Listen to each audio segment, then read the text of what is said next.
And ladies and gentlemen, welcome back to Podcast Juice. Work it like a job. As you see, I am joined here with these two gentlemen, Mr. Aunt Pooh. Sir, how are you? And we can't hear you, sir. Well, we'll come back to Aunt. How about now? There you go. Yeah, There I don't you know what happened. But who you calling a gentleman? Why you starting the name calling? Oh, okay. I'm sorry. My Ian. Nah, Welcome to the show. doing great, doing great. All right, all right. Also joining us today is Mr. Q Storm. Sir, how are you? Man, I got a lot of shit on my. Oh, we Bam, can't there curse goes no the more. monetization. God. We can't. I got a lot of stuff on my plate. All right. And we want to say hello to some of the viewers jumping in the chat there. Devin, what's up, my sister? Deja, always coming through. Crystal, how you doing? We're definitely working it today. And yeah, we getting it in. And I'm sorry, I don't know if I cut you off, Q. You had a lot of stuff on your plate. Nah, like we about to talk about men handle things a certain way, and Oh, okay. I'm gonna handle it. It's stressful, but I'm gonna handle it. They paying Got me it. to handle it, so There you go. And us being as men and some of our fathers in here, I'm gonna let y'all know right now. We got babies in the back room. So if something happen, we gotta take a break and handle some father duties. That's what's gonna happen. We're gonna be working it like a village. How about that? So say keep my day job. children on the corn and Wow. Starting early.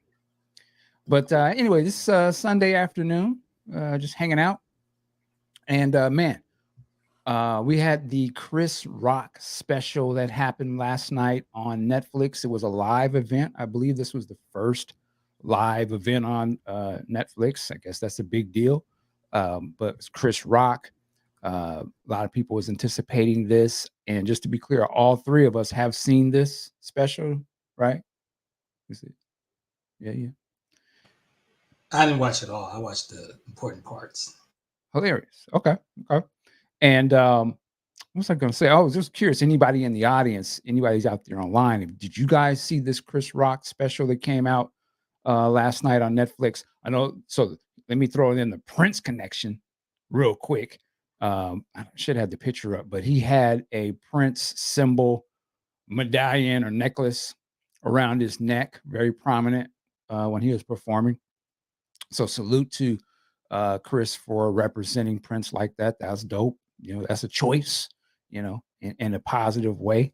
So yeah, that we want to put that out there. N A whatever it say. He said he saw it, so we weren't the only one. What's up, everybody in the chat? What's up? What's up?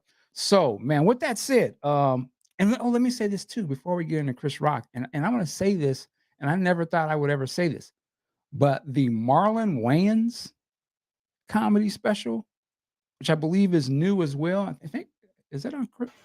No, it's on HBO Max. Hilarious! Like I don't normally think he's funny like that. He had me dying, and his whole special was about the Will Smith Chris Rock thing. And I dare say his was way better than Chris Rock, in my opinion. Like he killed that.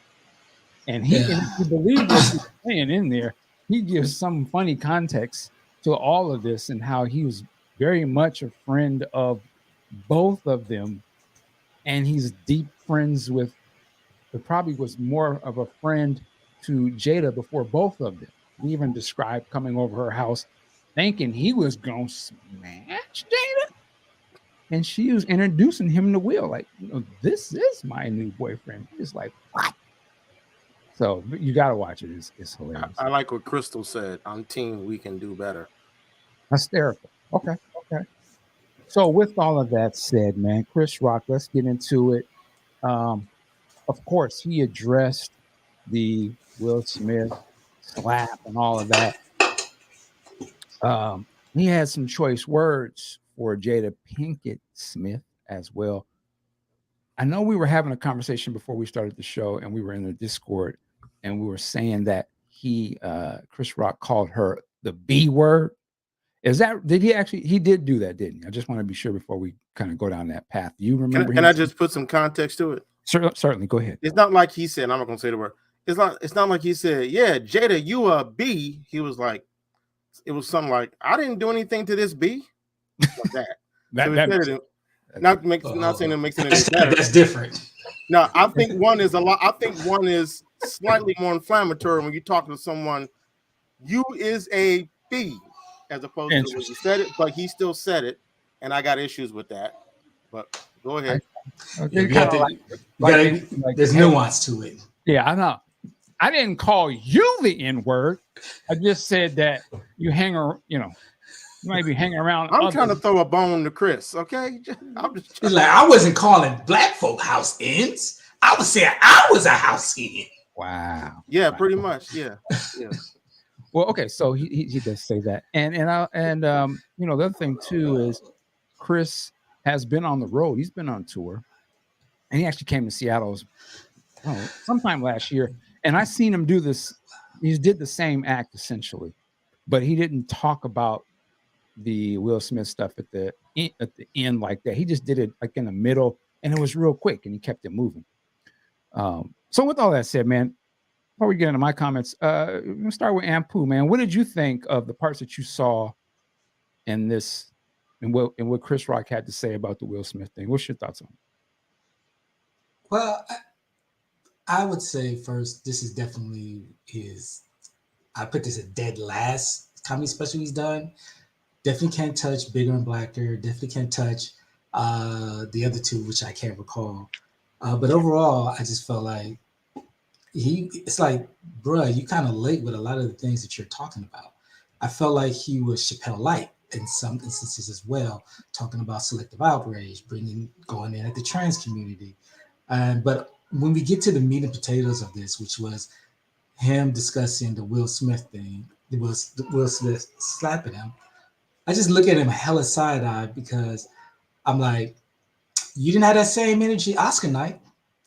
And the way that he ended, he went through all that. Well, people wonder, first of all, he went into full Karen mode talking about that big black buff Negro that he was so scared of. Do you see how much bigger Will Smith is than me? So of course I couldn't. Bro, really?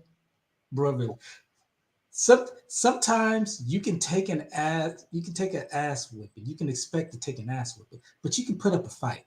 So I don't want to hear about you trying to make us think that Will Smith was the Hulk or something, or Terry Crews, when this man walked up to you in front of a worldwide audience and smacked you because of your slick stuff you said.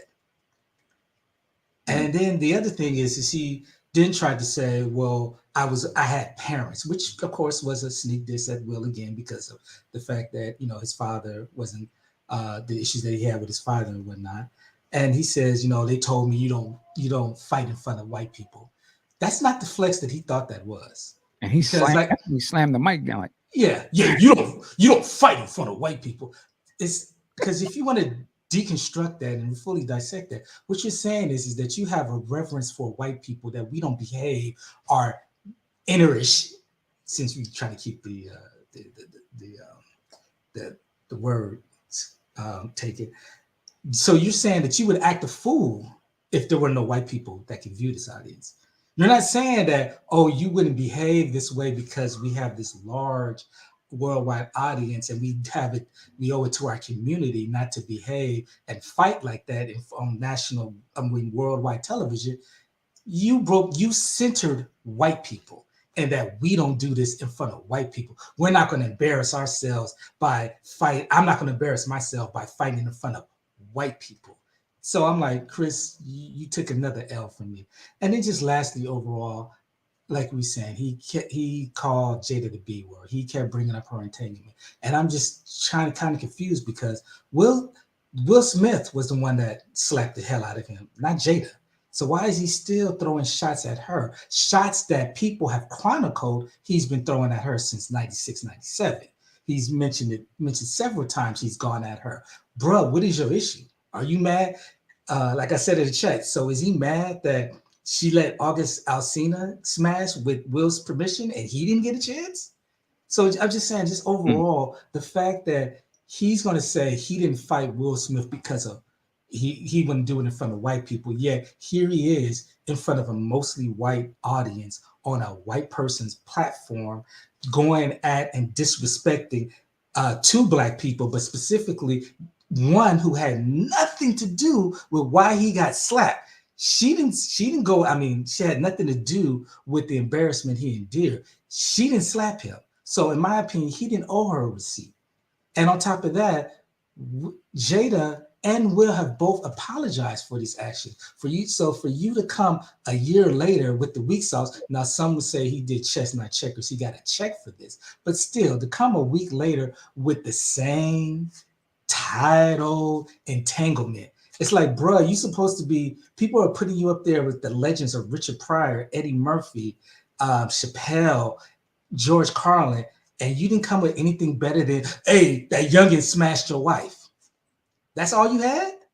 Because I sure do remember when Eddie Murphy had a problem with something that Bill said, he very cleverly and iconically roasted him and didn't do it in a disrespectful manner at all. He didn't clown his wife. He didn't clown his kids. He didn't bring up, maybe then he didn't know what was going on. But the point being is, he kept it funny. He kept the material there. He made you laugh at him. He didn't have people disrespecting and keep coming at him, especially a year after it happened.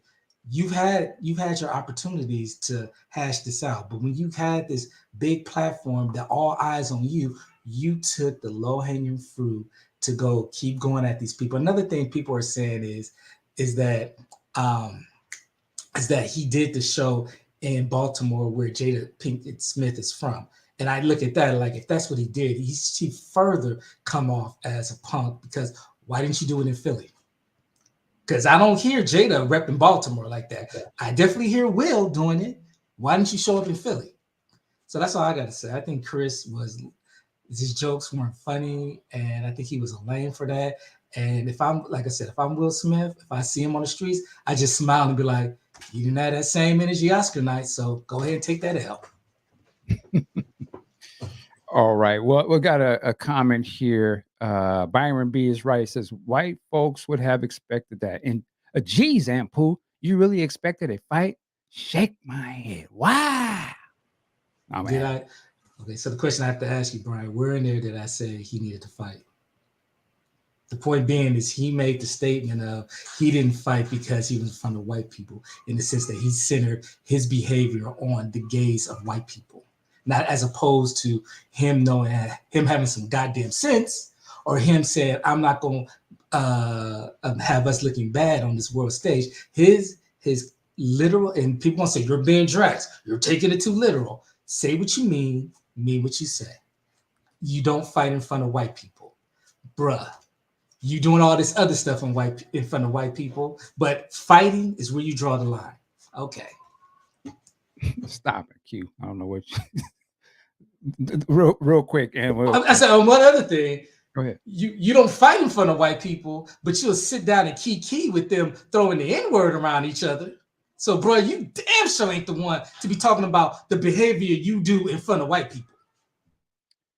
Now, you're referencing that video footage. I believe it was Chris Rock and Louis C.K. and Ricky Gervais. Yes, I would try to pull that up. But we're going to go to Q here, but Louis B says, this guy's speaking like Jada. I don't know what Louis B is. Salute to you. This guy speaking like Jada isn't a star in her own right. Well, why are you disrespecting the two? So why are you disrespecting them with that voice, bro? I'm on my Chris Rock. Okay. I'm just messing with you, Louis B. But I'm speaking of Will. Come on, man. What's going on? Man, you're going for the wrong guy, man. What I'm speaking like is, who slapped Chris Rock? It was Will Smith. Do we know, as Jada came out and said she told Will to go up there and do that? So Jada had nothing to do with that. So why is he calling her out her name? Rich forever and ever. Even their kids are rich. Yeah. But when a black guy gets rich, it's countdown to when he's poor again. My bad. He's the blackest white guy I fucking know. And then all the negative things we think about black people, this fucker. You're saying I'm a nigger. Yes, you are the niggerest fucking white man I have ever. I don't think he could do that. One of my favorite bits of his. You go, y'all go ahead and Kate. Well, listen, we're gonna go Q next. Let me just say, I think Chris Rock is hysterical. Let me first say that. Dude is funny. Of course, he's funny. He's one of the GOATs. I give it up to him.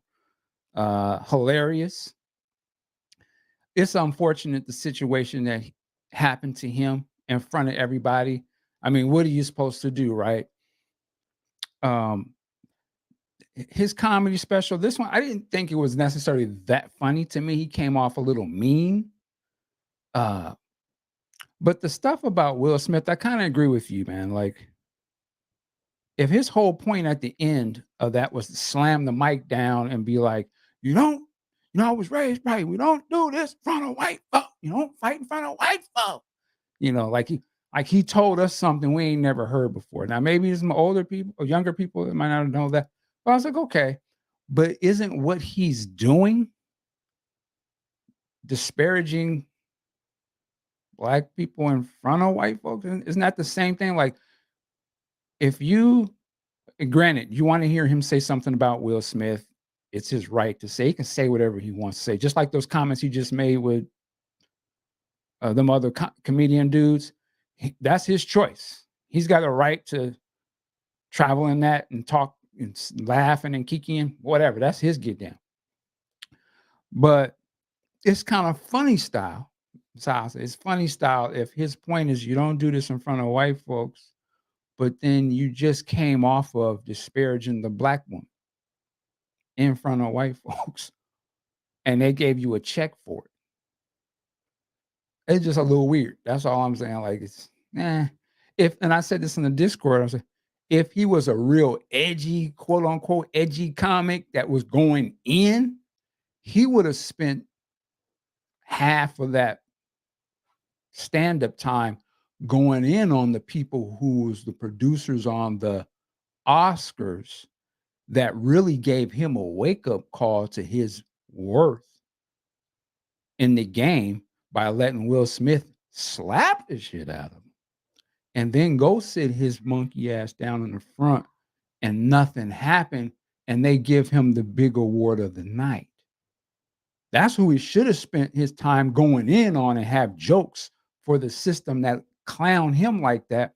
And then, of course, in my opinion, the system at the time that this happened protected Will Smith and made sure he wasn't going to get canceled for this. He got other movies coming out, and Will Smith, stay in your lane. We got this. You're not going to disrupt our boy. You're going to take this on the chin, right? And we'll give you some permission later on to address this, and we'll pay you for it. But again, he spent his time going in on the wife of the man who slapped the shit out of you. If you separate the celebrityness out of it, if this was just on the street and that was some dude and you was at the restaurant and he just walked up and slapped the shit out of you in the club, and then you come back a couple months later at the club, oh, look at your shit, yeah, and went in on his wife, what would you call it? Call him a punk. I slapped you, not her.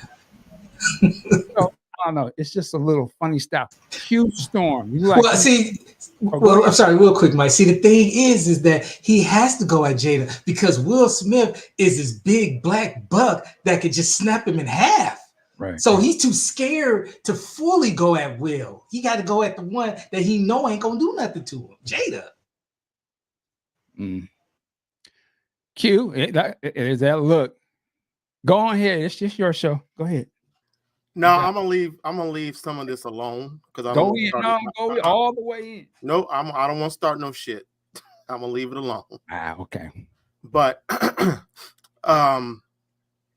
regards to the show, the first half hour I was dying.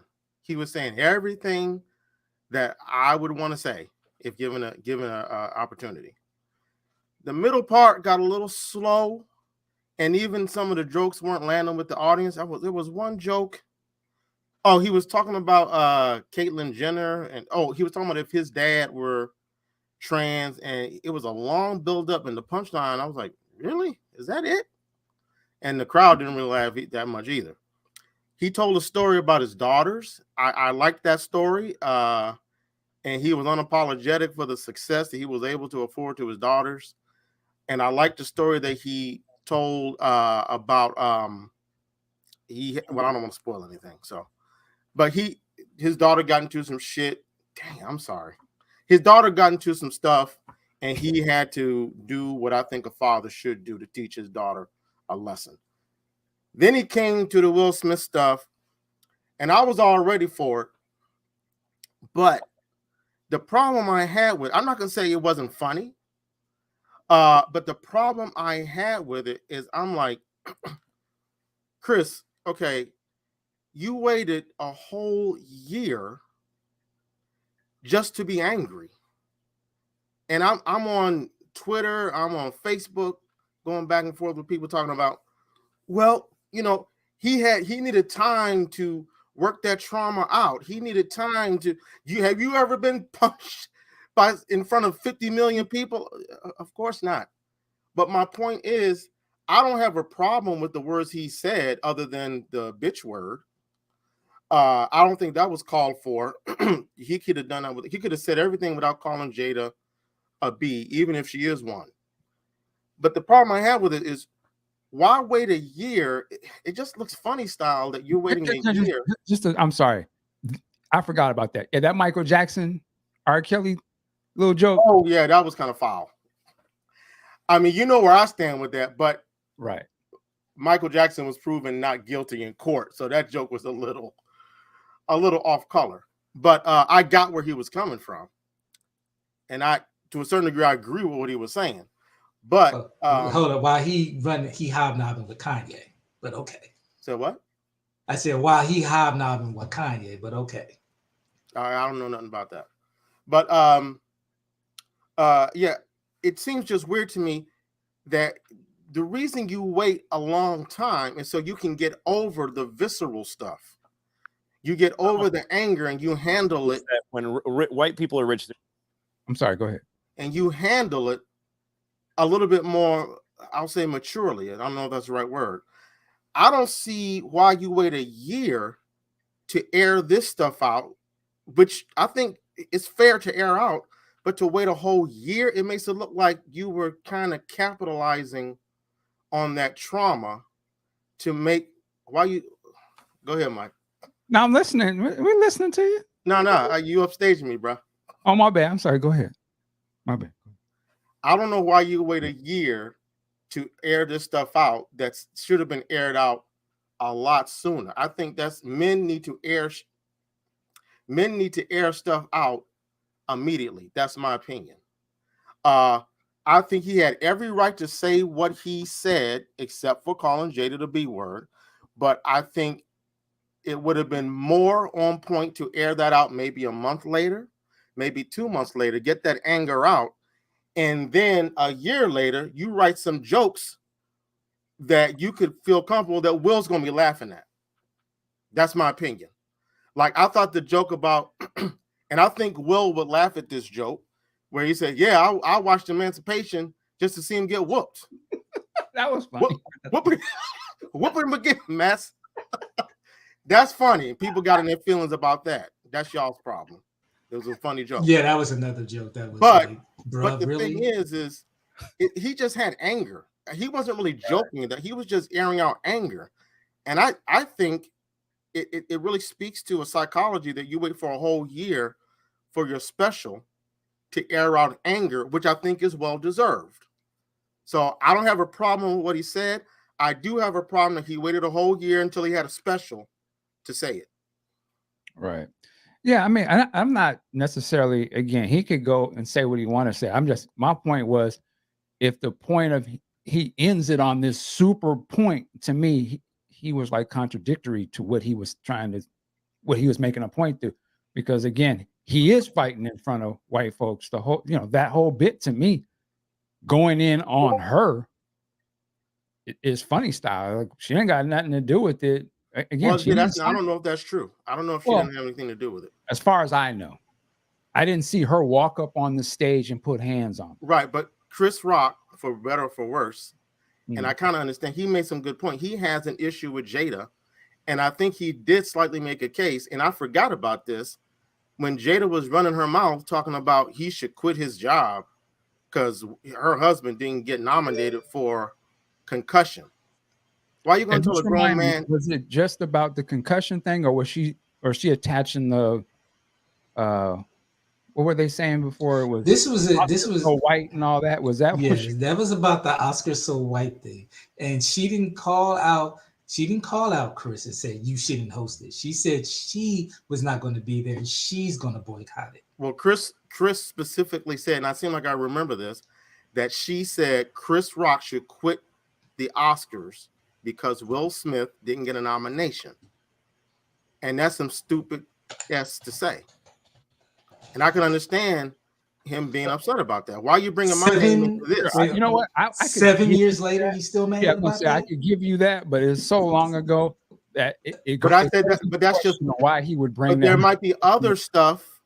Sure. He will. But I would also say, then again, going back to your point, a man so into his feelings about stuff in the past that it would let it affect his get down. It just seems a little funny style. Like, I believe there was so many jokes that you could be doing.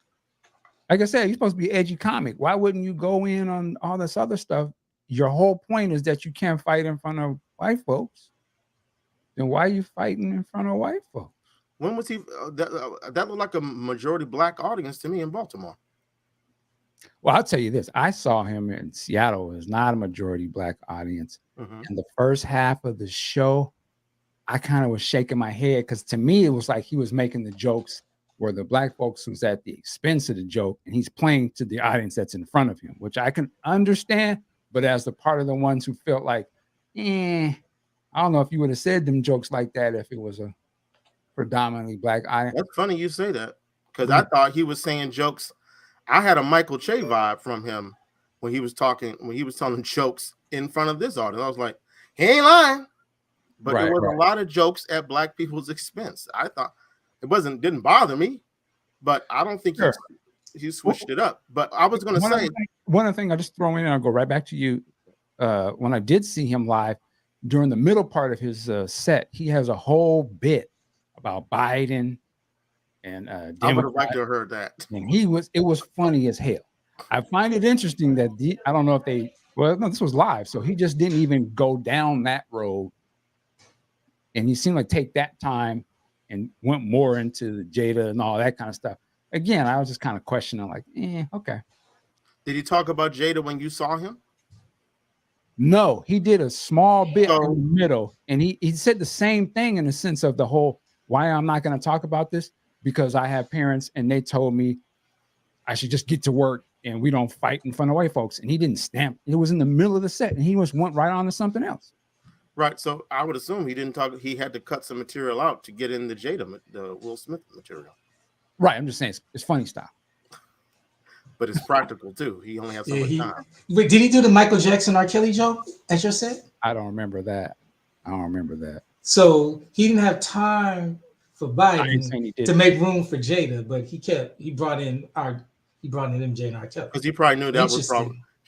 I think he rightfully assumed that joke would go over better with this crowd than a Biden joke. Interesting. That's it is, isn't it? The thing you mentioned that you said it's been some more stuff that we don't know about. And my thing to you again, we don't know about. So based on what we don't know, we have to assume Jada hasn't said anything outside of. I don't know how you come to that conclusion based on what you just said, but okay. Yeah, well, like I said, we know what Jada said a couple of years ago about the Oscars, and you're saying, well, there was probably more. And I didn't get a chance to finish that. So, do you have more that Jada spoke out on Chris Rock? What I have is what Chris said. Chris clearly has issues with Jada because of what happened in the Oscars 7 years ago, and he feels like Will has lived a life with this woman who he sees, and a lot of people have seen. Wait, hold on. Can I cut you real quick? I thought we were talking about Jada saying stuff about Chris Rock. I thought that's what we were talking about. I know you want me to explain myself the way you want me to, but it's not going to go like that. But I mean, you said you want me to explain or not. No. I'll stop talking and you go ahead. But you said that I know what I said.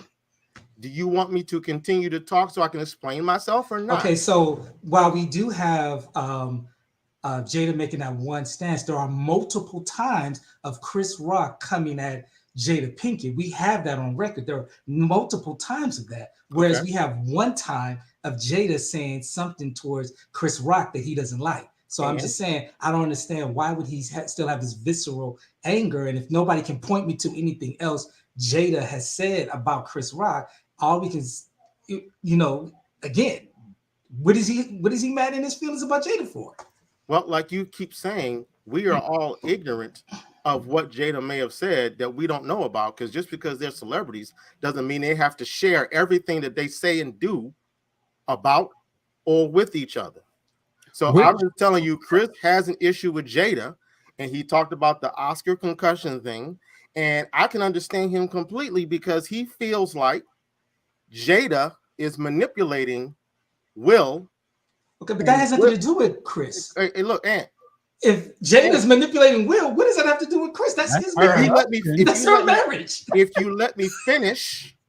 You're not cute. People overtalk people because they don't want to hear the truth.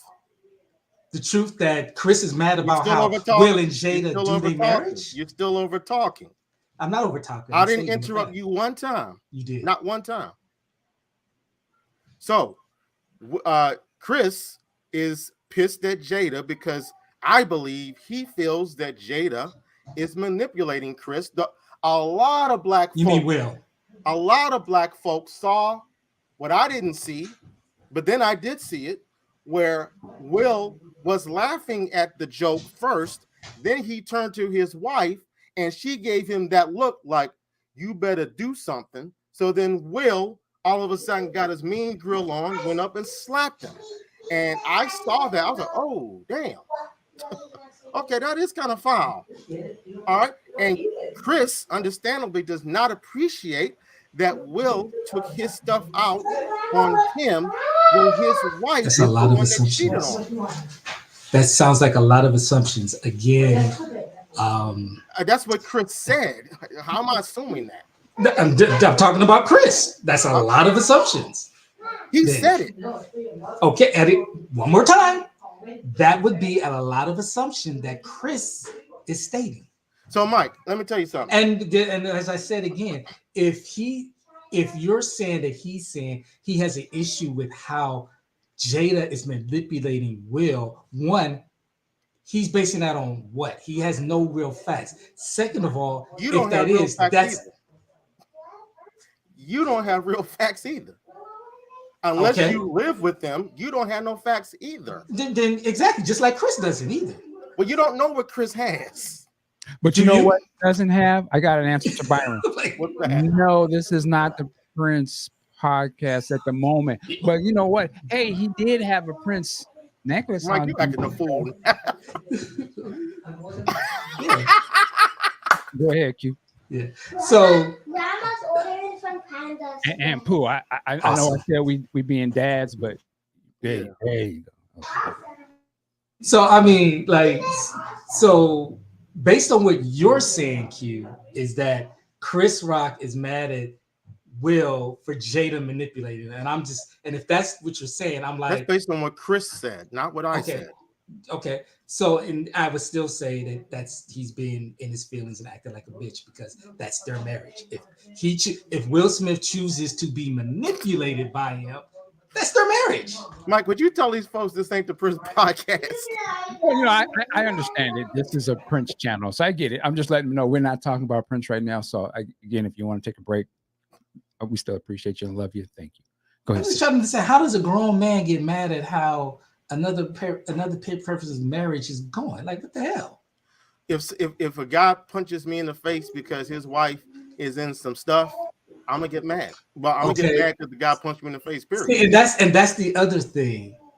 Chris Rock did not take any accountability to what he chose to do that night at the Oscars. He didn't have to tell a quote unquote G.I. Jane joke at Jada Pinkett Smith. That's why he got slapped.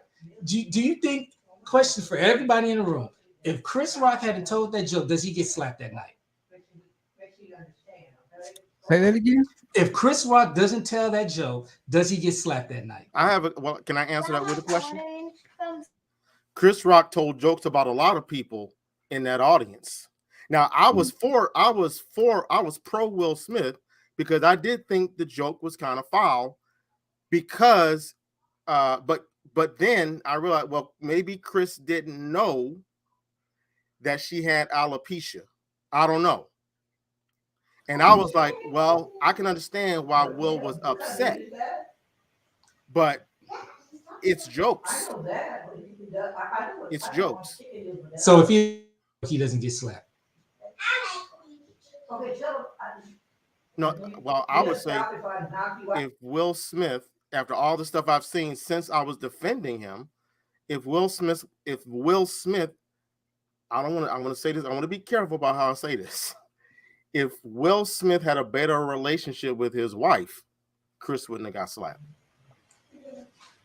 So, okay, you're right. Exactly, Mia. Hilarious. I think she's talking to you. I mean, listen, Chris Rock got a right to say whatever you want to say. We got a right to, as the audience, to question him on the shit if it don't make sense to us. So he may have some other context to his reasons behind going in on Jada, but does it enough for us to know all what he's talking about? No, it just looks kind of janky as a man. That he's that concerned about somebody's wife. Yes, she's a public figure, but again, the public figure didn't slap this ish at him. Right. Her husband. If this dude slapped me, I'm not gonna go talk about his chick. She may be manipulating him, but duh. Well, Mike, okay. In the mirror. That's nothing. That ain't got nothing to do with you getting slapped the shit out of that. But you talk slick in the Oscars and the worldwide television. That was you. You don't run your mouth. You don't get slapped. 2 + 2 is 4. Well, someone here said, why didn't he slap the dude that she slept with? Well, that makes him a stalker first. Oh, not a stalker, but you don't hunt people down. But I can make the argument then. Why didn't Will Smith smack the writers, the ones who wrote the joke? Daddy, what else did you say? Will Smith was wrong. There's no. I mean, to me, he was wrong for what he did. But again, I mean, do we know that that joke was written for him and that Chris didn't go after his kids? Same way you wouldn't go after his kids about it either. Like they ain't got nothing to do with it. Mike, can you let's talk to Michael Sanders real quick. What don't we get? He'll have to put that in the man. I'm sorry, you got to eat yourself. You're gonna have to put that in the chat, Michael. But we see you, brother. We can be some fools now. We fools? I can be a fool. I don't usually let a man call me a fool. I want to know why I'm a fool. Oh man, don't worry about it. It's all good. I'll take it. Bring him over to the Discord. Hilarious. Well, I mean, just to sort of cycle back on this. We're talking about the Chris Rock special. Salute to Chris Rock. I still think he's, he done earned this place.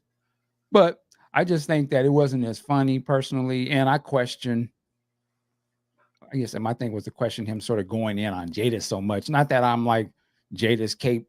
I'm not holding her cape and nothing like that. I was just like, if you're not fighting in front of white folks, then don't like that. That all of what you're doing then to me is like, why wouldn't you just go at them and then get your check? That would be gangster as hell. Go ahead. I got a question. So let's say I'm single, right? And I meet somebody, and it's clear that this woman is not good for me. Do you think I would want my brothers to come say something to me? Sure. Okay. So I'm not saying that Chris was artful with what he was saying about Jada, but maybe one could look at that like, look, because he built it up by saying, I admire Will Smith. I love all his movies, this and that. But I need to tell this dude that this woman ain't doing any favors for him. Now, again, I don't agree with calling her a B, but how could you? Maybe you could look at that like I'm a clown this woman because clearly she is messing with you. She's not good for you. Maybe that's not his place to do in front of 50 million people. But like you all always say, these people are Hollywood. They live in a different style. We can't relate to how they relate. So, but here we are trying to tell them how they're supposed to act. But and I agree with what you're saying. Again, it's like I always say when people, why you didn't, well, like you wouldn't run up on Suge Knight or you wouldn't do.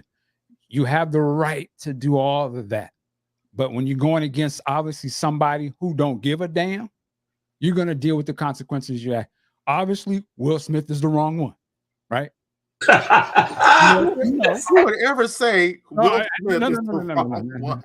He obviously he's at top of the world. He's at the not the wrong night. one, dude. No, he is at the biggest night for his career, about to win the biggest award for his career.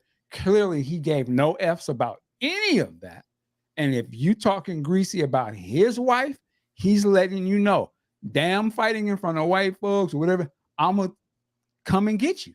Now, if you know that's how his get down is, you might want to watch him out. But unless nobody did know that was how his get down. Nobody knew he was capable of that. He knows that's his get down. He knows if nobody else.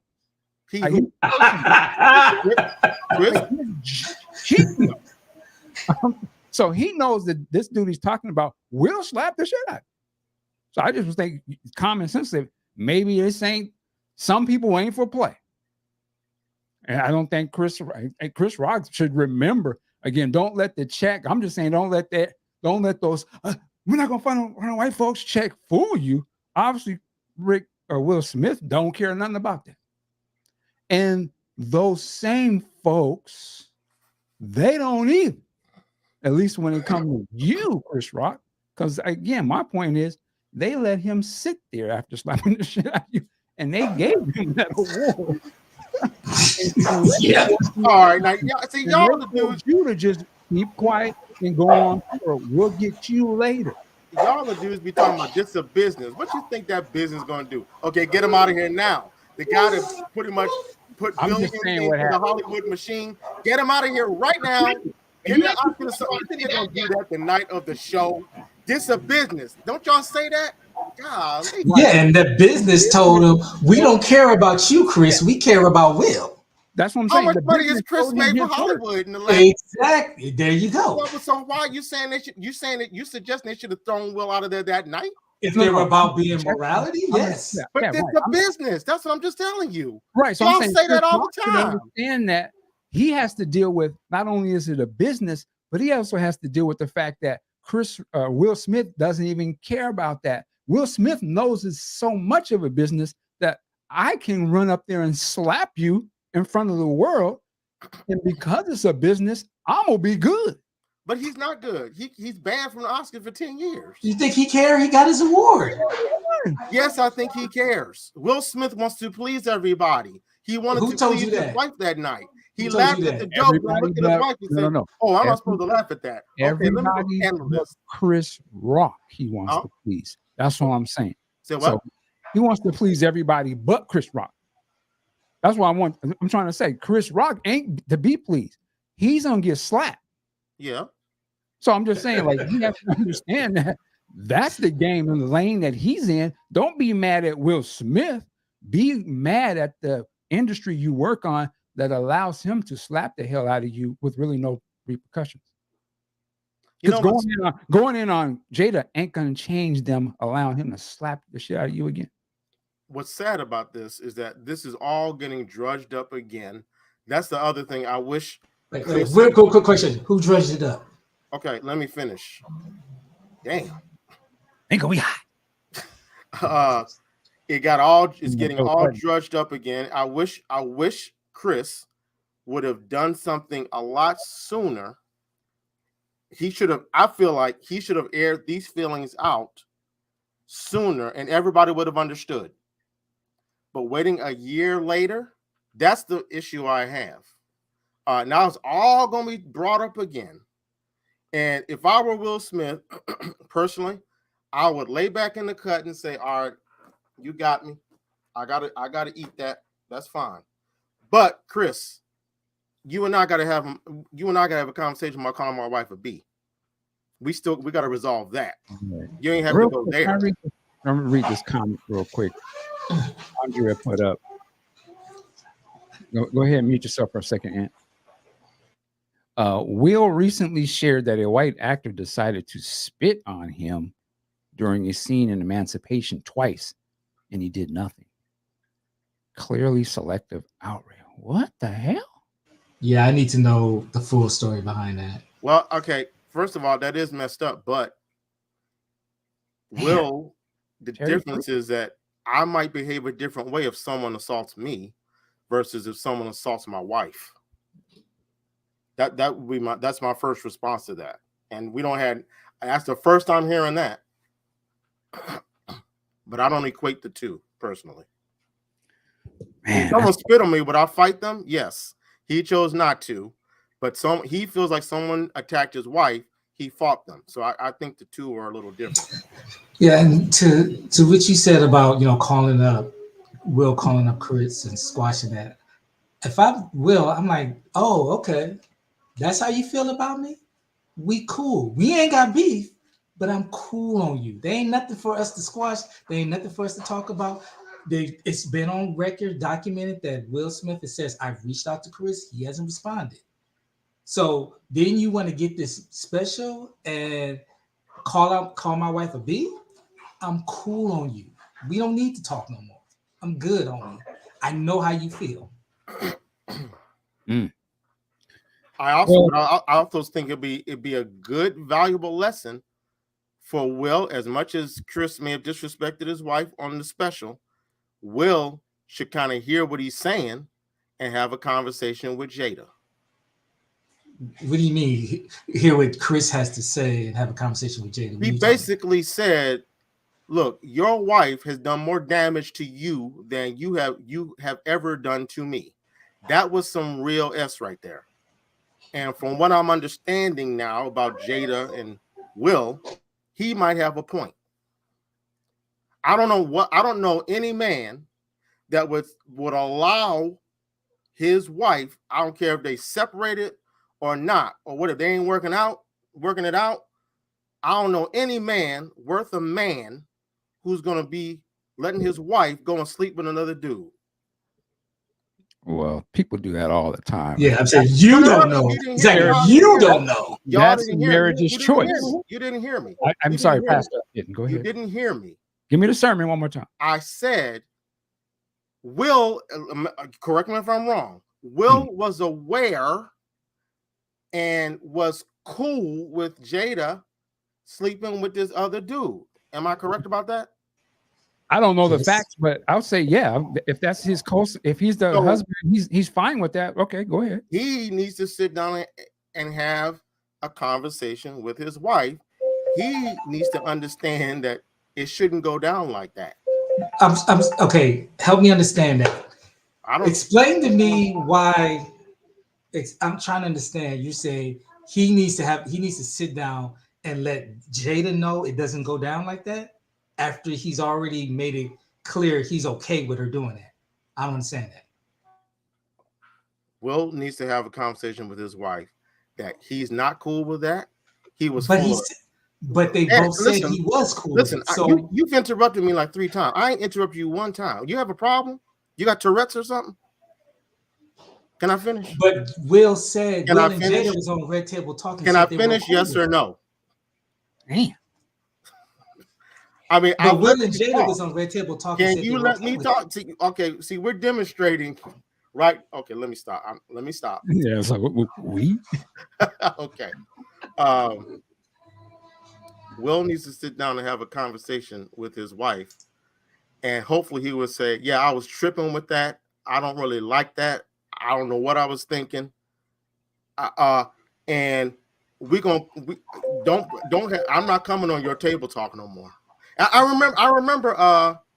There was one of y'all put it up, or did I? No, I was on Instagram or something, where Jada, I don't know when this was in their marriage, but Will was clearly having a bad day.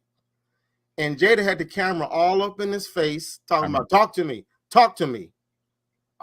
And he was like, yo, I want to, but can you get that camera out my face? Did y'all saw that? I remember that. Yeah. So clearly, there's something going on with Jada. Doesn't mean she should be called a B. That's their marriage. It might be going on everybody. It might be, but their marriage, as dysfunctional as it is, was visited upon Chris Rock. Their marriage, as functional as it was visited upon Chris Rock in front of 50 million people. It was not. Okay. But to get back, smacked him. Because he talking at that show, he in Will Smith's mind, that man disrespected his wife. And Will Smith's been in Hollywood for years. And if you're going to try to tell me that Will Smith, the guy who in his autobiography says, I like to please everybody, you think he don't understand how it works in Hollywood, that there are jokes? You think he's naive?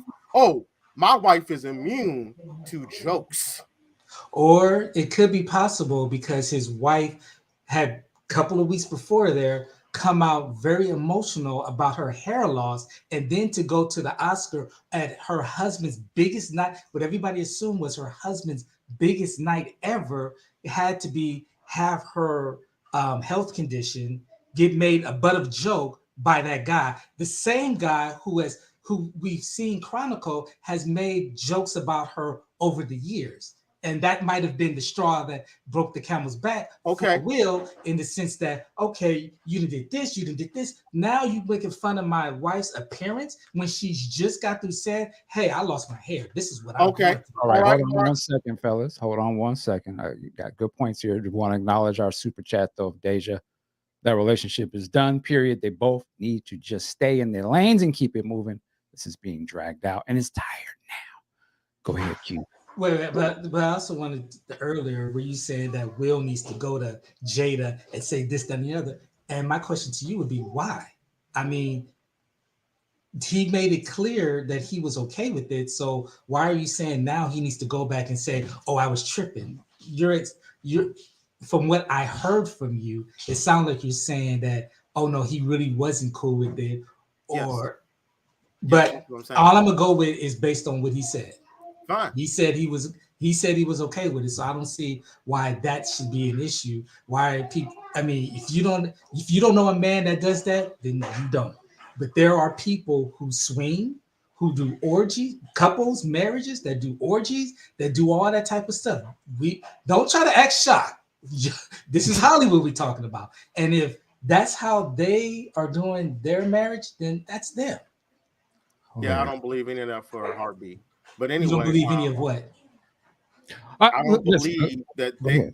I know they're swingers and stuff like that, but I don't believe that was their get down. I think Will. They literally said it was. Come on, Aunt, listen. Do you want to just overtalk me? When you're wrong, yeah. Well, they literally got on the show. They literally got on the show and said they were okay with it. Have the respect that I know you and I can't stand each other, but have the respect to let me express my opinion. Can you do that? Lord. So they literally got on the show and said I don't believe that Will, who says in his book that he likes to please everyone. I believe Will has issues with repression or whatever, but I don't believe for 1 second that Will was happy that she was going out smashing other dudes. Now, that's just my opinion. That's my opinion. You don't have to like it. I don't really care. I don't really care. Let me jump in with y'all brothers for a second. You guys made some good points. You know, the thing is, whatever the reasons for the dysfunction and all that good stuff, you know, and yeah, I'm going to jump to Kanye for a quick second. He said it best years ago before he acted a fool. I forgot what song it was. And a white man get paid off of all of that. All of this stuff, at the end of the day, neither one of them win, but there was one winner. And for last night is Netflix, the powers that be. Of course. They got them. Let's get him high. Because what you know, Will Smith, what he would never have done if that was Seinfeld or some other non-black comedian that said that, he would have sat his monkey ass right there in that chair. You don't know that, Mike. He would have took that. Yeah, you don't know that. He's smart enough to know I can get away with certain. He in that level of the game he's at, he knows his position. He knows exactly what the hell he's doing. He would have sat there and took that. But because we know where we are in this situation, he was like, you know what? I'm not risking it all. They're not going to do nothing to me at the end of the day. That's the sad part. Sad part to me is that he knows this other black man is a lesser value. So I'm going to go up here and embarrass him. Damn, I guess I'm embarrassing myself, but I know I'm going to be all right. But I'm a clown. I'm going to take his man. I don't fuck about it. And I'm going to sit right back down because I know they ain't going to ask me to leave. To me, that's the sad part, that he would even know enough to do that and to put Chris in this position. Because at the end, he didn't ask for none of this. He is cracking jokes. The same way I know Chris Rock knows enough that he probably would never call some prominent white movie star's wife a bitch if he had good cause to or not. He knew they would, because what would have happened is today he would have been on IG or whatever. I wholeheartedly apologize for the comments I made about whoopty whoop whoop whoop and whoopity whoop, because they would have cleaned that. You're not gonna have the black man calling the white actor's wife a bitch and act, but he knows we are of a lesser value because his whole way here framing it, you don't get in front of the white folks. That's the mentality to let you know he sees they shit over him. And they are the standard of how to act. And we don't want them to see our monkey business. So to me, that's the sad part of all of this, is that we even have to talk about this like this, and that this situation would happen. Because it shouldn't have been really, if they was really on coded up with each other, and those two are high-level black dudes, super successful and been in the game for years. These aren't thugs and knuckleheads. These are grown men. That's the other killer part. These are grown men that are successful, been successful. The fact that they're still men. They're still men. I know, but I'm just saying, if they was really about the unity, he wouldn't have really said them comments and fought and clown herself in front of white folks like that. And Will Smith wouldn't have took it to heart like that to go do stupid shit. But because they both are dysfunctional, in my opinion, Will Smith started. I'll give it that. That's why we continue to have this. And it'd have been different if they was young. If they was younger dudes, at least I'd have been like, man, they don't know what they doing. The young thugs is out there acting a fool. But the fact that they grown ass fathers, that's the L. In my opinion, that's the L. Should have never even happened. But anyway, that's just my take. And Pooh, I'm sorry, you jumped in the comments. I see you comment. You on the stage, my brother. Go ahead. No. I was responding to somebody who mentioned something. But yeah, that's just how I feel. I think Chris is in his feelings, maybe rightfully so, but he's got to let that pain go. Yeah, man. So I hope they can get it together. I hope this does not drag out for another 6 months again. That's what I hope. But like I said, who dragged it out again? Why Chris does it matter? Rock. Why does it matter? I don't see why. We could talk about who dragged it out. I think that's petty. The point is there's two black men that are powerful, like Mike just said, and I was pigtailing off what Mike said. It don't matter who dragged it out. That's just point scoring. I don't want to see two powerful black men fighting again for another 6 months to a year. That's the point to me. Well, the point that I'm making is Will Smith tried to quote unquote squash it. Chris Rock wasn't receptive and he dragged it out. So it isn't two, in my opinion, it isn't two people fighting. It's one person that can't let it go and trying to monetize off of it and get and still in his feelings. And it's two other people who's moved on with their lives. Got it. I think we all got it. Salute to Chris and Will. And I say go watch the special, but I'm gonna say go watch the Marlon Wayans one. You may be surprised. His take on this whole thing, I thought was brilliant. Salute to him. Well, first of all, I would not be surprised because Marlon Wayans is hilarious.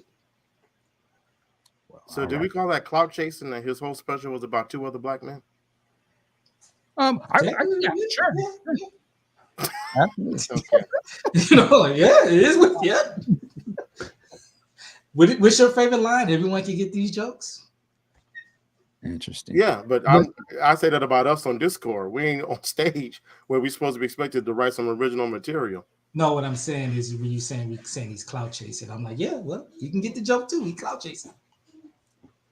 Did you guys see Creed 3?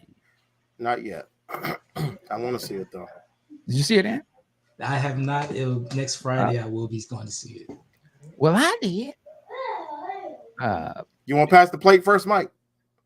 Well, I'm not going to spoil it then, but I will say this. My review of it was, it was a solid third sequel to Creed.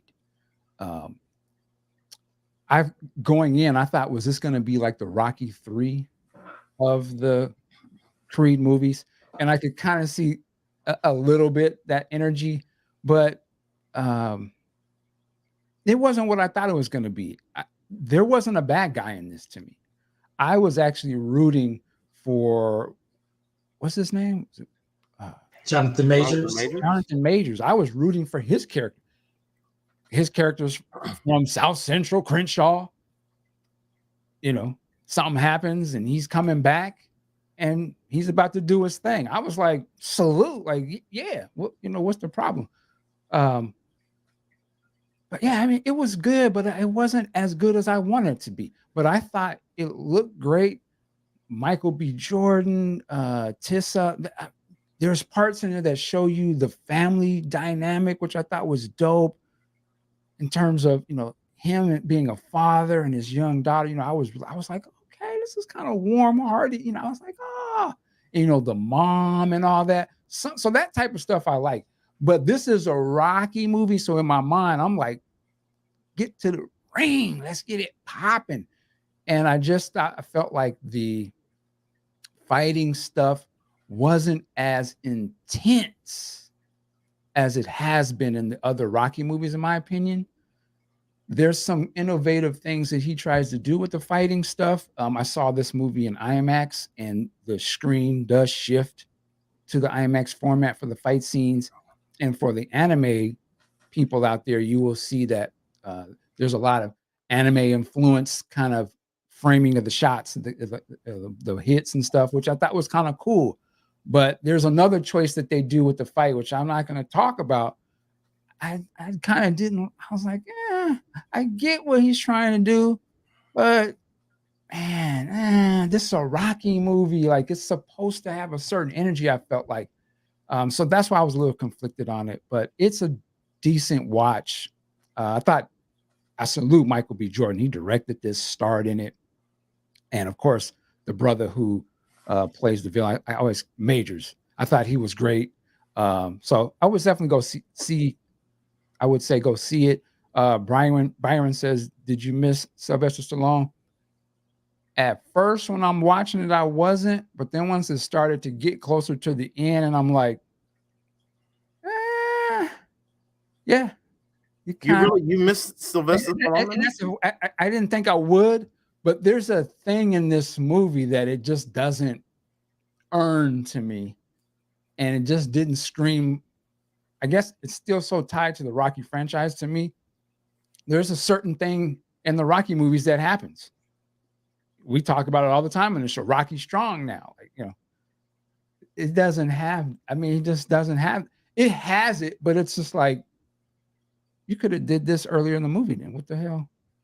It doesn't earn anything like that. So I'm not saying it's bad. Let me be very clear. I just thought it could have been a little better. That's all. I would say if you really just want to watch a very entertaining Rocky movie, go watch Rocky 3. Hey, woman. Yeah, hey, woman. I thought they was gonna have this. Like, oh, he gonna be acting a fool, but he was a good guy to me. He wasn't a villain. So anyway, yeah, man. So Creed 3, but salute. Definitely go see it. Not gonna disparage the movie. Anything else before we get up out of here, man? Yeah, I don't want to spend a lot of time on this, but this happened just like 2 weeks ago, maybe a week ago. I'm trying to understand why everybody in their feelings over the Rihanna, was it Vanity Fair cover? Man, you late. Oh, like I said, it was a while ago when you talked about it. Okay, go ahead. I don't understand what the problem is. The story was about Rihanna. Mm-hmm. Not about, what's her husband's name? ASAP Rocky. Mm-hmm. And he's in the background holding their daughter, and she's holding his hand in the foreground, and people are saying it's making black men look weak. I don't get that. If you think it's too late, we don't have to talk about it. I mean, no. Well, I would say I think the conversation was that people are questioning, I guess, the visual imagery of that cover and his position in the back holding the baby. That was, I think, that's what the conversation was about. Right.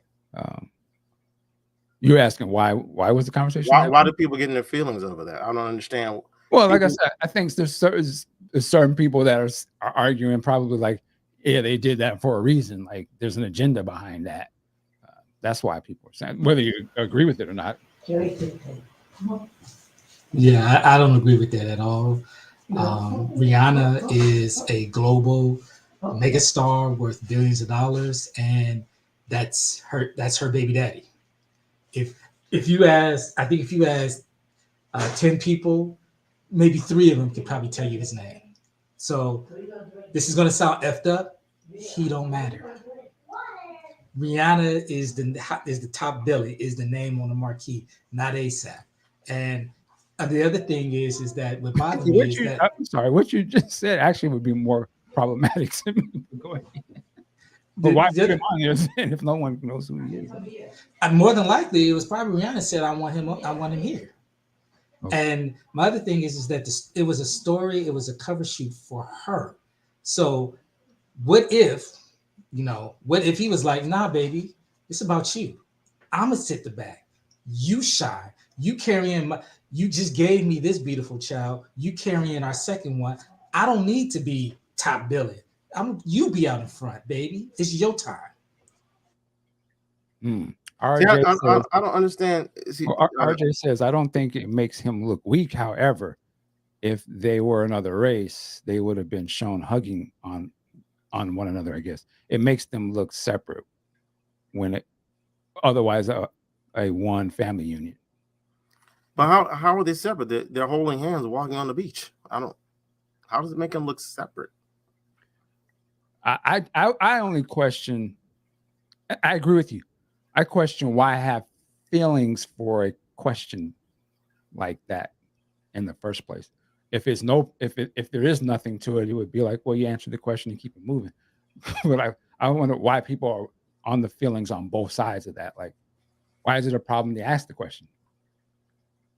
Do they not show things in imagery to influence people? That's a valid point. So wouldn't it be a valid question? I just thought we talk about showing the black family. They show the black family, but it's still a problem. Well, Well, it still should. There's no reason for it not to be a question if it's an easy answer, then, right? If we're all confident, you should invite people to ask questions. Well, it's not about that. But we can. It's not about the issue. Has nothing to do with should people ask the question. Sure, they should, but we can. But then, I'm saying, why get into their feelings? I was going to your question, like, yeah, why go on their feelings in either way? But all right, so that was the Rihanna thing. I guess the amount of time we spent on that says how important it is. Well, wasn't there another? Oh, somebody asked in the chat. There was also the controversy on the Jonathan Majors. Right, I didn't get that either. I didn't get that one either. When it first came out, I was like, well, this is something I just thought it was something for the ladies. I was like, oh, okay, he's doing this for the ladies. He was wearing an effeminate attire and he was crossing his leg. Oh, well. Hey. He was wearing the same outfit I would expect to see Lenny Kravitz wearing, and women love him. I don't get it. I just don't get it. Right. Listen, I wouldn't be surprised if it was one way or the other. If he was on that, I wouldn't be surprised. And if he isn't, I wouldn't be surprised. I mean, I wouldn't say he's a sex symbol. He's on the rise, actor, black man. He's deep in the game. Nothing would surprise me. Like, I don't, especially the younger brother. Could go either way. It's all good. I will say about Jonathan Major, I haven't seen Creed yet, but I saw this movie called. I've seen him in. I've seen a couple episodes of what was that TV show? Lovecraft Country. All right, that's right. He was in it. I saw that, and I saw him in Loki. He was amazing in Loki. Then I saw him in his movie. I don't know if y'all seen this. A movie called Devotion. I saw that movie. I love that movie. I wasn't impressed at all with his performance. And I wasn't impressed with his performance in Ant-Man. I haven't seen it. You haven't seen it? No, I haven't seen it. So he's a little. I do want to see Creed to see how he does how he performs, but so far it's kind of 50-50 with me. Well, I will say, man, he cracked the code, whatever he did, because it seemed like all of a sudden he in every, he in the top. I'll give him that. He's doing his thing, man. He's in a lot of top big movies. I mean, my reasoning is Denzel wasn't perfect in Carbon Copy. He got better. Hilarious. But anyway, okay, if that's it, we won't. Was there something else? Real quick. Snowfall. Are you watching that one, Q? Have you seen that? Snowfall? I tried watching. I couldn't. Tell me if I'm wrong. I get Snowfall and Power confused. Snowfall is the one where I think I fell off of it when there was a white agent trying to infiltrate the gang or something. I seem like I remember they were at a beach house somewhere and this white Fed was trying to infiltrate or something. Does that ring a bell? This was like episode 3, season 1. It doesn't sound like Snowfall, but it sounds like some Power thing, but I can't remember. It was on Hulu. Which one's on Hulu? Both. Snowfall. Okay. I'm pretty sure it was Snowfall. Had the British dude who has a perfect American accent. Isn't that the lead in Snowfall? I guess so. Yeah, skinny kind of dude. Yeah. So you have seen the show. I saw the first 3 or 4 episodes and it just didn't do anything for me.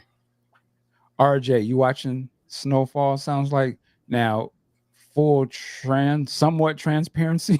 I don't know if that's a. Can you put those words together? But and Pooh, you are associated with the program in some form. Yes, I am. Look at him trying to be all humble. Be online. I'm on the set, y'all. Stop it. Well, I bring up the show because, man, season 6? Season 6. Damn, this show's been on for 6 years. Man, they hitting it hard. I mean, they hitting it hard. The storyline, the acting. Man. And the thing is, the show, this is why I continued to watch it, because I was not gonna watch the rest of it, but it's telling an honest story. And I feel like the guy who's the lead character, Franklin, what's his real name? Damson Idris. Mr. Idris. He's a fantastic actor. All the people in it are fantastic, but it's almost like you want to root for him at first, but now I pray for his downfall.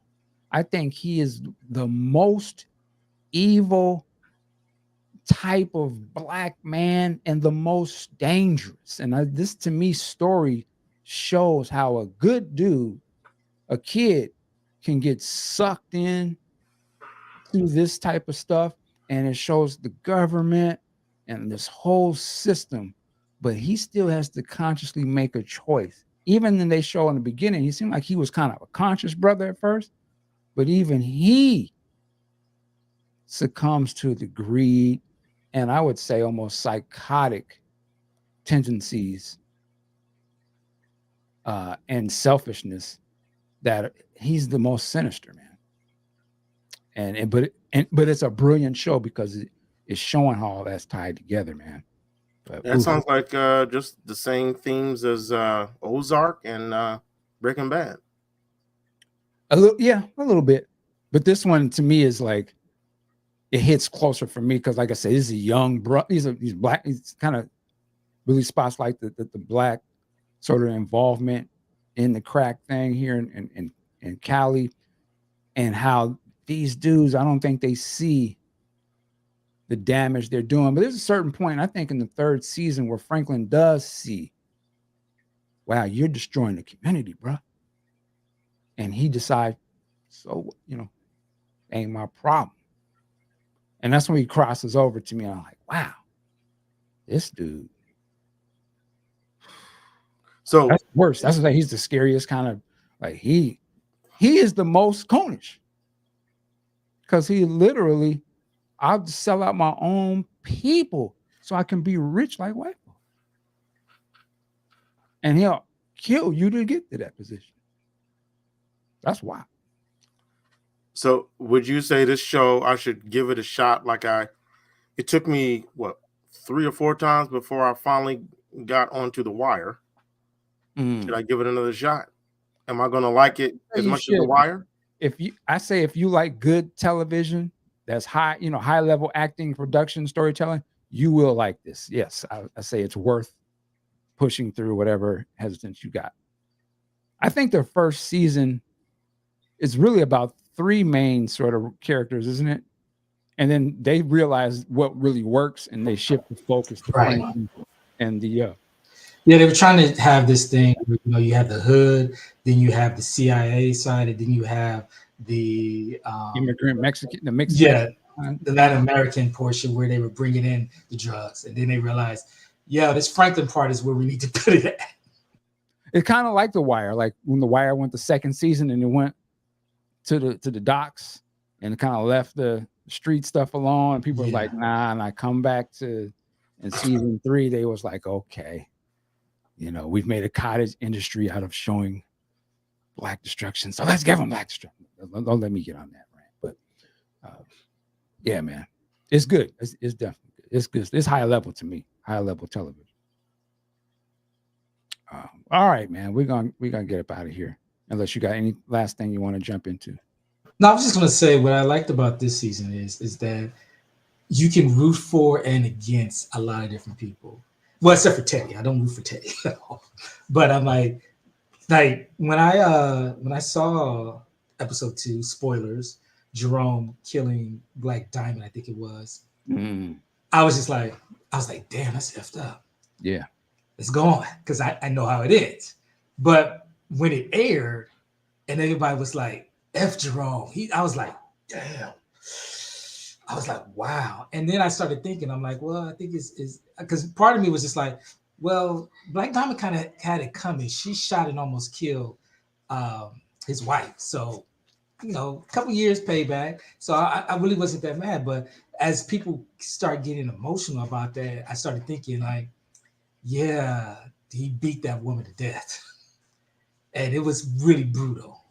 So I'm And like, I can just why people kind of was like, I look at it as okay, it's a story. She had it coming, but when I started seeing these tweets of people being really mad and really started thinking about it, I'm like, damn, okay, that was a hard one. well, I think on that episode too, I think it was the same episode, they make a point to show you that she had those children in the car with them doing this foolishness. And when I saw that, I was like, man, why you got the kid? I was like, this is how deep they're in. And they also, I believe, made it a point to show you that Franklin saw that she had them kids in the car. And he was just like, and to me, a man would be like, listen, I know I'm in the streets. We out here doing our thing, but you don't have these goddamn kids to go meet, to connect and all that. That's what I'm saying. A real one would have been like, nah, stop. No. But see, the thing are gone, Daddy. Fuck those kids. I want my money. I don't care if I put the mom in this. I done made the mothers the goddamn killers. That's what's sad about it. So when Jerome does what he does, I'm like, damn, but I'm like, I knew it was coming because that's why they want you to care for that character. That's why they showed her children like that. So you would be like, these are what the moms are doing. And here go the men leading them on into this. Franklin's a goddamn kid. But he got these other women, black women out here, the mothers, supposed to be the backbone of the goddamn community. They not just smoking the crack, they the enforcers. That's why I was like, this show is wild, man. But this was the shit that was happening. But also to your point where you're saying he's not caring, he has the mother of his child going out doing some covert stuff. Exactly. Potentially. That's how crazy he is. Because he wants his 70 million. Right. It's like, okay, maybe you really don't care about the woman. She's into the means, but she's carrying your child and she's doing something that could potentially put her life at risk. He's Palpatine. He is the Phantom Man. He is a Sith. He's bringing the destruction. He don't care if it destroys the universe. He gonna sit at the top. Everybody else is a chess piece, and he'll pull the. Now he's like, I'll pull the trigger if I have to. He's far gone. He's out of control, man. He's the fact that a brother like that would have your own goddamn mama heavy in the game like that, then he don't care about nobody. So I shouldn't be shocked by any of the actions that he does. He got his own mama. He got his own dad. See what happened to the dad. So any young man that don't even care about his home family, of course he could care less about the community. But I thoroughly enjoyed the 2-piece Jerome gave him. Oh, that was there was so many layers to that. The fact that was the slap that Chris Rock. Now, if that would have happened to Chris Rock, I could see him going in on Jada. That would have made sense. I'll mess around and play this. But yeah, is this the character you guys talking about? Is this the character? Somebody put up a YouTube clip on the Discord of this big dude. I think he had a Jerry curl. Yeah.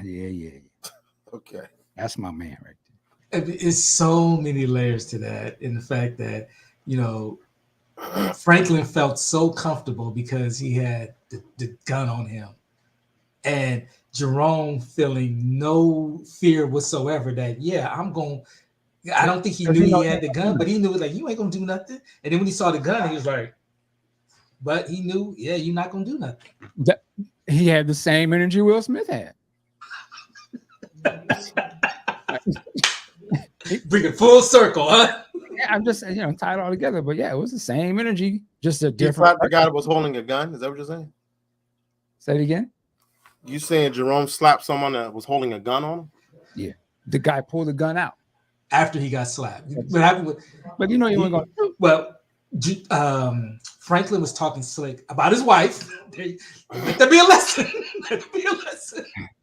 And Jerome slapped him. He's like, he said something about, "Don't you ever talk shit about." And then Franklin goes, "If you ever lay in mid-sentence," Jerome backslapped him and said, "You ain't gonna do ish." And Franklin got in his feelings, stood up, pulled the toolie out, and Jerome looked at him like, "Do it, end it." And Franklin couldn't do it. And they're in a restaurant too, so obviously, yeah, that part. But it just was hilarious, the layers to that scene, with both of them feeling way too comfortable behaving that way towards each other. Yeah. Excellent show. All right. Lawrence Johnson brought up Mandalorian. I forgot that started. Anybody see that? Oh, I watched that one. I did see that. Did you see it? I guess it's bad that I don't remember anything. Oh, I'm the same way. I thought it was, at the time I watched it, it was like, okay, yeah, it looks great. I remember, and I put this on Discord. They need to stop trying to reinvent that asteroid scene from Empire Strikes Back. Well, that's the least of the things they can stop trying to reinvent. But I did like that fight scene with that giant crocodile, though. That was kind of ill. I remember that. That was at the beginning. Yeah. I thought it was vaguely, but yeah, I thought for a moment that was a flashback to the Mandalorian when he was a kid, and then it gets revealed. That's what I thought it was. But to me, that was a really dope scene. I think it was kind of on some bitch assness that you got all these Mandalorians that can't take down a reptile. Oh, right. That scene after like 5 minutes, 5 or 10 minutes. It looked cool. Really? It looked cool. My thing about the Mandalorian, I think it's great, but it's just more of this. It just felt like it was more of what I expected, more of the same. But I was like, this isn't doing any. Again, this is just the first episode, but I was just like, unless something drastic is about to happen, it just seems like they're just making this to have something on. I know what you're saying. It looks great. It looks like Star Wars, and it's very well done. But it almost felt kind of pointless because I'm like you. I forgot what happened right after I finished watching it. A lot of people, at least in the reviews I read before the first episode came. When did it come out? Was it today's Sunday? Was it Tuesday? Yeah. Wednesday. I read a lot of articles that said it's more of the same. I mean, why is he still carrying Baby Yoda around? Because I know why he is behind the scenes, but it's like nothing's getting completed. I think that's what you're trying to say, Mike. Like, what is the mission? Yeah, I mean, it's just gonna. See, the sad thing is, in my mind, I know exactly why it's the way it is. It is highly successful. Baby Yoda is a super merch item. They make billions of dollars on that. It will never stop, right? Like that dictates the story in a sense. Like they're not going to be in any danger. You think they're going to kill the Mandalorian, or do you think Baby Yoda is going to feel some sort? You know what I mean? Like they're going to keep it going. But I just feel like, man, should we be doing Star Wars like this? It's still well made though, but it's just kind of like I've seen 2 seasons of this. You've pulled the Luke Skywalker card, right? And it's like the Mandalorian. What has changed in this character? We're still seeing the same. I know exactly what you're saying. It's like now the mission is thank just you, so JP. low. Matter of fact, thank you. It's so low. Oh, go ahead and thank you, public. Go ahead. Yeah, no, just a super chat there. Thank you, JP, for the $20. Really appreciate that. Sorry, go ahead. We're gonna get broke off something or not, Mike? Absolutely. Okay. Lying motherfucker. Okay. But it's like the mission this season is so low stakes. He has to go. I'm not spoiling anything because it was in the. Well, sure. I don't think I'm spoiling anything. He has to go to Mandalore, and I jokingly said baptize himself in the waters of Lake Minnetonka. He has to go to some lake in Mandalore so he can get retribution for what's the word I'm looking for? He can become a Mandalorian again because he took his helmet off. Right. I'm like, is that it? Is that what we're looking? Is that what we're working towards here? Yeah, but like I said, I'm gonna continue to watch. I mean, I want something exciting to happen. Give it a reason, push things forward. But yeah, I'm waiting for the real Star Wars to return. And when I say that, I want the movie experience going, the real thing. These TV series are cool. I just starting to feel like don't do this like they've kind of been doing Marvel. Like it's keep the high level. We need some excitement. We need the knock them out of the box Star Wars thing. So to answer Lawrence Johnson, I say, yeah, watch it. I mean, it's not so bad. It's not worth watching. But they are not going to top the end of season 2 when we saw Luke the way we found most of it. I gotta think all of us been waiting to see Luke get down. They're not going to top that. Well, yeah. Well, who knows? I feel like they're going to have a Mace Windu come back or something. I could see that's. I'm trying to think what could they do this season that's going to be like, oh, they've already brought Obi-Wan, and so I could see them saying, well, they never really did kill Mace and get Samuel Jackson. I'm sure he would. Hell yeah, he'd be there. But I don't know. What if they were to do a show where they recast Princess Leia and show her as a Jedi?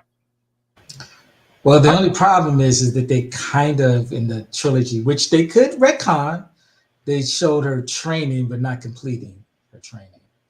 I'd be all for it. I think it's I just brought to see. I think it'd be a terrible idea. I just want to see what everybody else thinks. I mean, I'm still trying to understand. It might be a terrible idea, but it might be good too. All I know is that after Return of the Jedi, learning about the expanded universe with the books and the comic books, I wanted to see Princess Leia as a Jedi.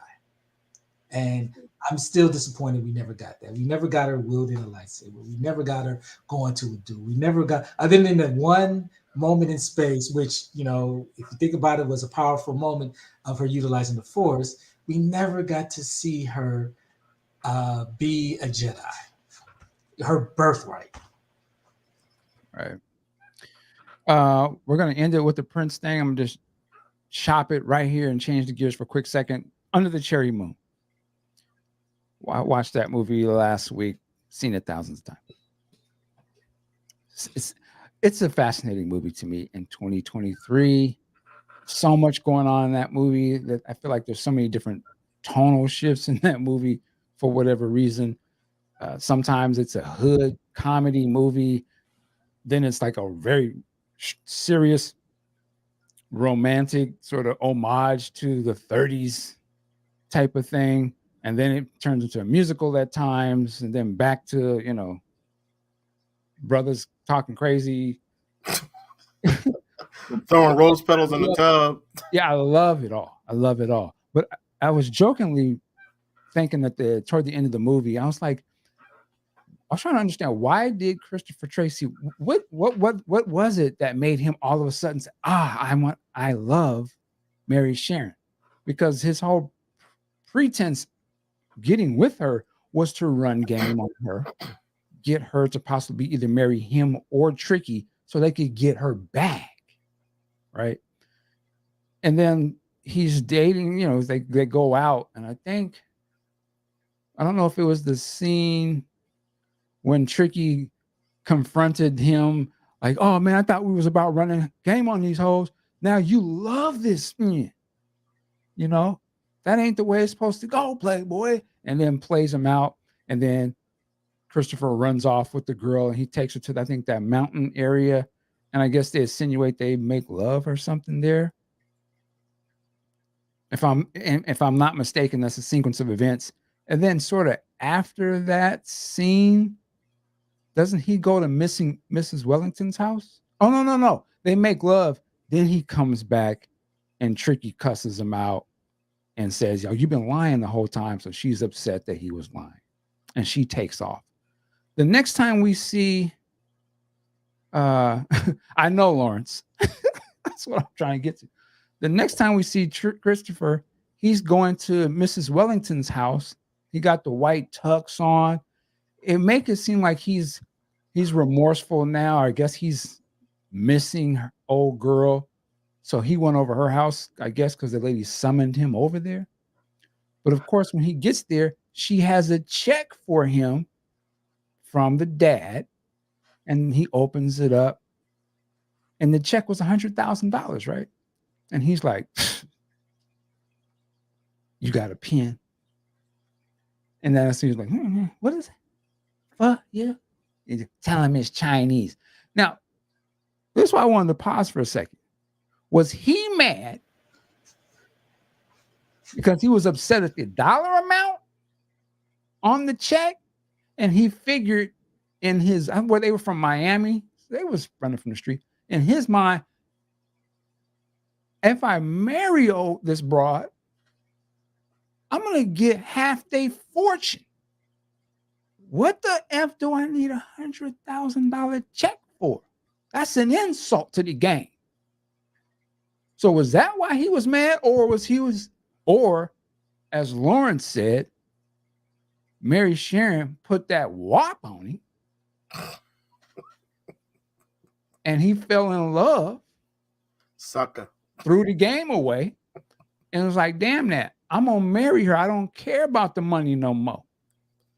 That's what I was trying to figure out. Like, well, she was gonna be on her, was it old girl from Coming to America? Oh, I love you, but this kingdom is good, nice to have as well. So you think if Mary Sherry was broke as hell, he would have been doing all that?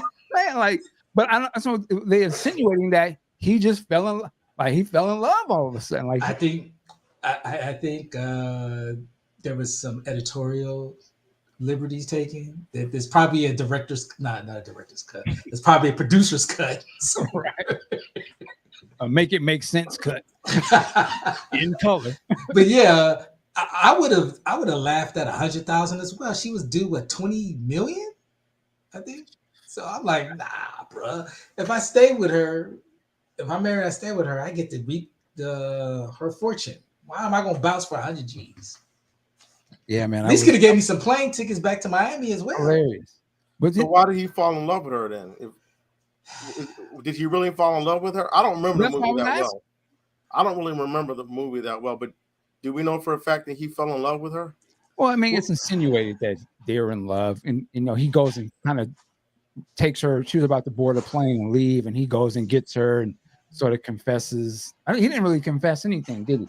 She was like, because he's like, what? And he's just sitting there. I love you, and she's like, I don't like you. Well, then I hate you, and I love you. And a new song, a hit song was written. And then his and she just gives in, I guess, all of a sudden. Like, I mean, we're not talking about super literature here. Yeah, I really agree that they did not help us get from point A to E effectively. They definitely did. They skipped a couple of spots. But I will say this, Tricky, salute. He's the unsung hero of this movie because, of course, he lost his homeboy out there, but then it just jumps ahead all of a sudden after that. And I don't know if you look like he's rolling a Rolls Royce, balling in Miami, goes back. He's got a building now. Somehow he got the bag from old girl though. Because she wrote him a letter. And I said, how is our business venture going? And fine. So he got a building, a Rolls Royce. He's a manager owner, and he got the white girl from overseas. And most importantly, he's alive. Yeah, and he flipped it. She renting from him. Well, I don't know if he was joking, but they flipped it. Like he was the man. I was like, he didn't do but he ran a good game. Like he still won and brought the bag back to the neighborhood. So salute to Tricky. Tricky was the real player of the movie. And he was the one playing like he was kind of funny, gay or whatever. But I guess he was just playing it because, Tricky was actually very smart. He was playing that role for a bag. He wasn't really like that. He just knew that I would be non-threatening to these people. That movie's cold, man. Okay. It's funny you brought that up because I was just thinking about Purple Rain a couple of days ago. Like, I was thinking about the ending of that movie. It's like they didn't answer nothing. They just like, okay, we ought to film. let's throw up the end credits. Well, that's sorry. Under the Train Moon didn't do crap for me, and what's the other one? It did even less. Oh, Graffiti Bridge. Come on. I was looking forward to Under the Cherry Moon too. I bought the sound. I'm like, oh man, how is he going? Because what he did in Purple Rain, if I may for a second, what made that movie so magical, except for the ending, is like you had the album first, and you almost damn near memorized those songs, and then you saw them in context. Like I remember in the theater when what's the beautiful no damn The Beautiful One. met her in a hotel lot, Darling Nikki. Oh, okay. When Prince says, "Come back, Nikki, come back," you heard that on the song. Then when you see how he did it in the movie, the audience died. It was like, this boy's a fool. The audience went crazy when he said that on the speaker. And so I was anxious. I ran out, bought the Under the Cherry Moon Parade album. I was like, oh man, I can't wait to see how he does it. These songs, and I was like, oh, really? Well, I would say to me the movie. I say the movie is actually brilliant. Watching it now, I'm like, who would have had the balls to do some shit like this? Because he didn't have to make it like that. To me, it's just so. It's like another world, man. It's like the way he's dressed and the environment that he's in. I'm like, it is so unrealistic, but I was like, it's so dope. Like he was balling in real life so much, he didn't even care. His character makes no sense that he could ball out like that. And why would you be dressed like that in real life? But he was, and he was in a different country. He was a black man stunting on him. I just thought it's hilarious. And like his character is a fool. Really? I mean, if you look at what they how much you getting? I'm cool. It's just Isaac, make sure you and chill. I'm like, this guy is a nut. Don't you know they will lock your black ass up out here? Why didn't we have Morris playing Jerome role? They wasn't. They weren't cool no more. Yeah. They would say That's what? right, Marcus. I said brilliant. I didn't hear what you said about Morris though. Yeah, Morris and Prince. They was on the outs before Purple Rain came out. So reading Morris's autobiography, I never would have thought, it didn't come across that he would let beef get in the way of getting paid. Can't call it. Byron. Byron know what he's talking about, Mike. I'm sorry. Byron, let me put it on here. Where was it? It was brilliant.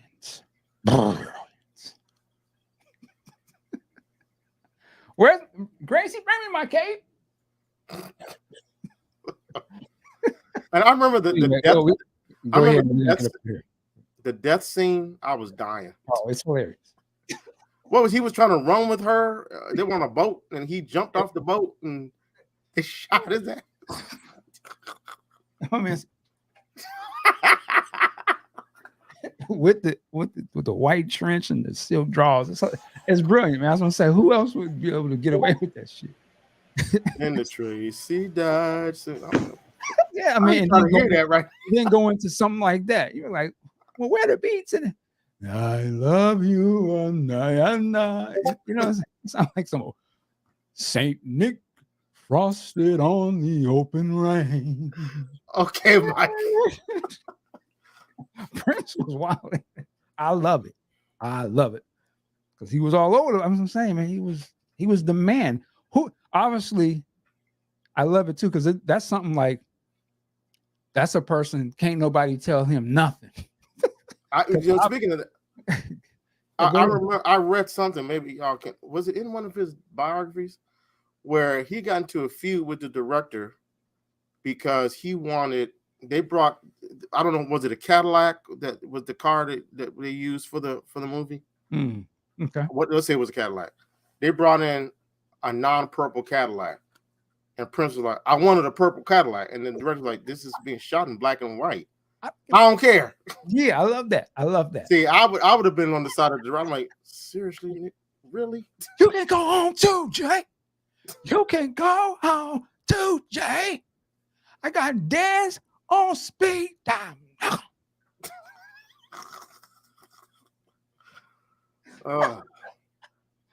All of y'all can be replaced in this month. I knew I was in trouble with that movie. I'm not gonna imitate it, but maybe 20 minutes into the movie, he is in his apartment building, I think, and I think the landlord is a woman that's confronting him about the rent. Yeah. And then him and Jerome make these stupid faces right up into the camera. Bela Lugosi look.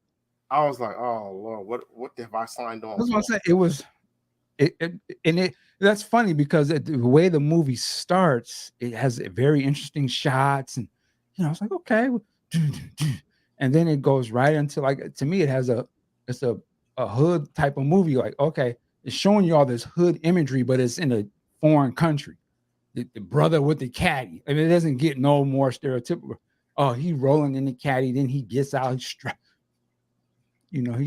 and sit out, and he's supposed to be rich. Let me get that one, that yeah, hollering at the ladies, and then he's still coming. What's happening? And then, like you said, and then you're like, this is Prince. You ain't never seen him like that before. And when it just all of a sudden goes to slapstick,